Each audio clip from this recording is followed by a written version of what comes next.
नमस्कार, मैं अभिषेक ठाकुर। आप देख रहे हैं दैनिक सवेरा। बता दें कि हम भिवानी के गांव डानी लक्ष्मण में मौजूद है। इस विषय पर अधिक जानकारी के लिए गुरनाम सिंह चडूनी हमारे बीच मौजूद है। बातचीत करेंगे मनीषा न्याय को लेकर के, किस तरह से क्या सहमति बन पा रही है, क्या पूरा मामला हुआ है। सर नमस्कार, बताएंगे सर क्या पूरा मामले की अभी सहमति बन पाई है इसमें?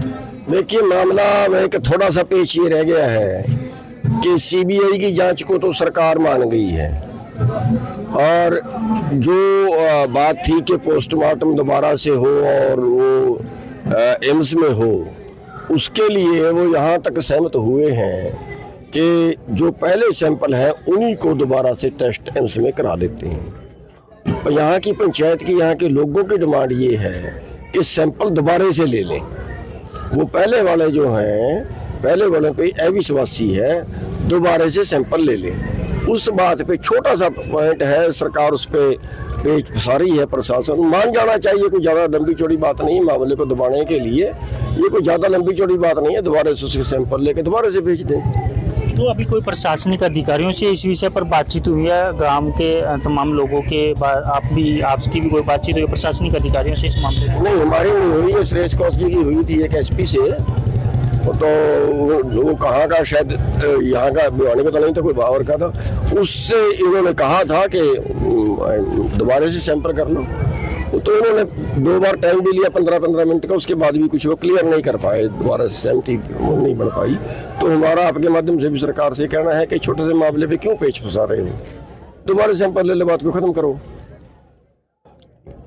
तो अंतिम संस्कार पे सर किस तरह का, अभी अंतिम संस्कार को लेकर के कोई निर्णय पे कोई सहमति बन पाई है सर? आज अंतिम संस्कार होगा कि नहीं होगा? नहीं, वहीं पे पेच फंसा हुआ है ना। अगर तो वो सैंपल दोबारा से ले लेते हैं, अब तक के तो वो डेड बॉडी के लिए भी जाते हैं एम्स में, और शाम तक करवा के आ जाते, संस्कार हो जाता। लेकिन अभी तक तो वो गए ही नहीं है। अभी उसी बात पे छोटा सा पेच फंसा हुआ है, और देखो क्या रिजल्ट निकलता है। तो सीबीआई की भी सर, हालांकि बात करें तो मुख्यमंत्री के द्वारा ट्वीट के माध्यम से ये कहा गया कि सीबीआई जांच तो करवाई जाएगी, पर पोस्टमार्टम की जो अन्य जो सैंपल लिए गए उनके द्वारा एम्स में उसकी जांच हो जाए। तो इस चीज़ पे कोई सहमति बनी सर? नहीं, वो उस बात पे तो मान गए हैं कि जो टेस्ट पहले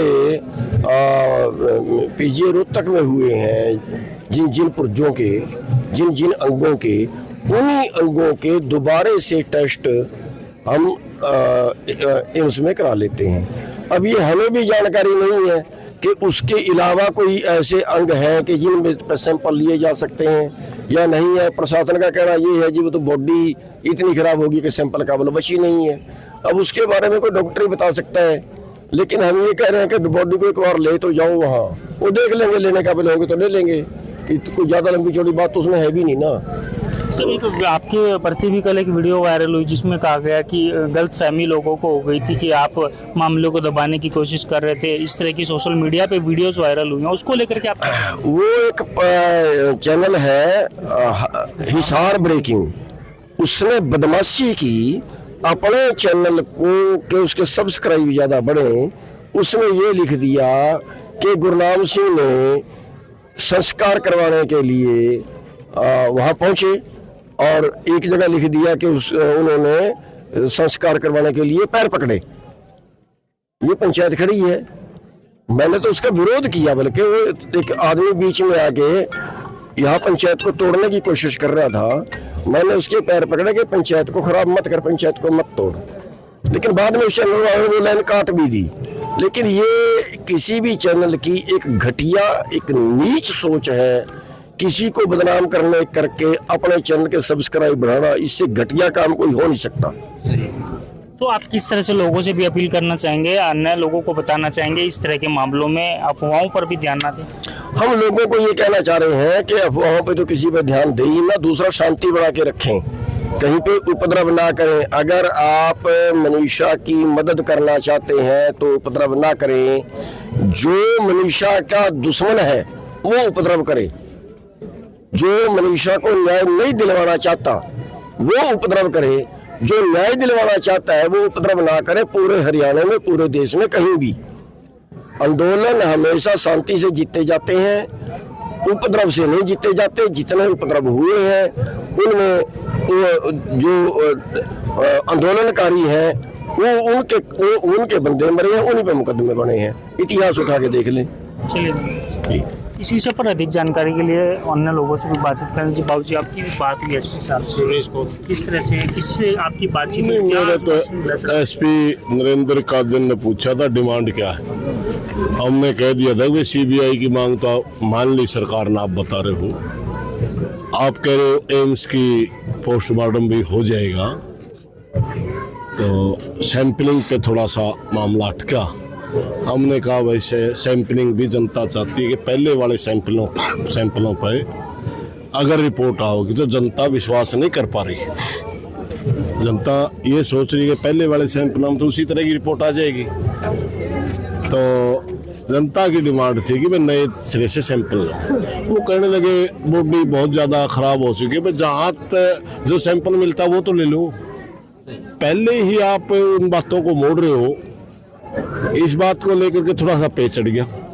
अब ये गांव के लोगों ने आंदोलन चलाया है, गांव की रजामंदी से जनता बैठी है, ठीक है।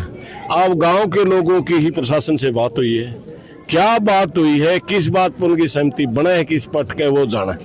मेरे तो उसने जो बात पूछी मैंने बता दी। मैं जनता की तो भावना ये है कि इसकी रीसैंपलिंग हो। अगर इस बात पे कुछ साथी पहले वाले सैंपलों पे सहमत हों तो वो उनका विचार है, अपना अपना विचार हो है। तो सिर्फ इतनी सी छोटी सी बात पे प्रशासन अपनी ईगो बना रहे मुझे लगता है। और मैं सैनी सरकार से प्रार्थना करना चाहूँगा, नायब सिंह सैनी से मेरी विशेष प्रार्थना है कि हाथी लिखड़ लिया पुंजड़ परोड़ा, सीबीआई की जांच आपने मंजूर कर ली, आपने एम्स का पोस्टमार्टम मंजूर कर लिया, सैंपलिंग पे विवाद किस बात का? हाथी लिखड़ लिया, पुंजड़ पे क्या रोड़ा भाई? दो मांग थी, दोनों जवाब मानो तो सैंपलिंग करवा दो, करवा देनी चाहिए। परिवार का मत क्या है बाबूजी? बात करें पिताजी की और दादाजी का क्या कहना है इस पूरे? हेलो भाई, आया करूँ बेटा बात। भाई देखिए, यहाँ पर उनके पिताजी और दादाजी शुरू में दो मतों बोले थे, मगर फिर बाद में हमने कहा भाई एक मत बता दो। जनता को कोई ऑब्जेक्शन नहीं है, परिवार एक मत जो बोलेगा, पूरी जनता आपके साथ है। फिर उसका दादाजी ने आगे कह दिया भाई हमें तो पंचायत ने जो फैसला कराया रही सैंपलिंग का उसके साथ है। अब वो आंदोलन चल रहा है, उसका दादाजी जाने, उसका पिताजी जाने। हमारे सामने जो फ्रंट पर बात आई हमने अपनी बता दी। शुरू में एक बार उसके पिताजी ने कहा था जी दाह संस्कार हो जाए तो अच्छा है, उससे हमने भी कोई दिक्कत नहीं। हमने तो उनको कहा था अगर आप इस बात पर सहमत हो तब भी हमने कोई दिक्कत नहीं। और तेरे बाप की बात पे या तो बेटा बाप की मान ले या बाप बेटे की मान ले, पंचायत ने कोई दिक्कत नहीं। गांव की रजाबंदी से धरना लग गया, गांव ने धरना लाया, गांव का लंगर चल रहा है, गांव की चाय पानी चल रही है।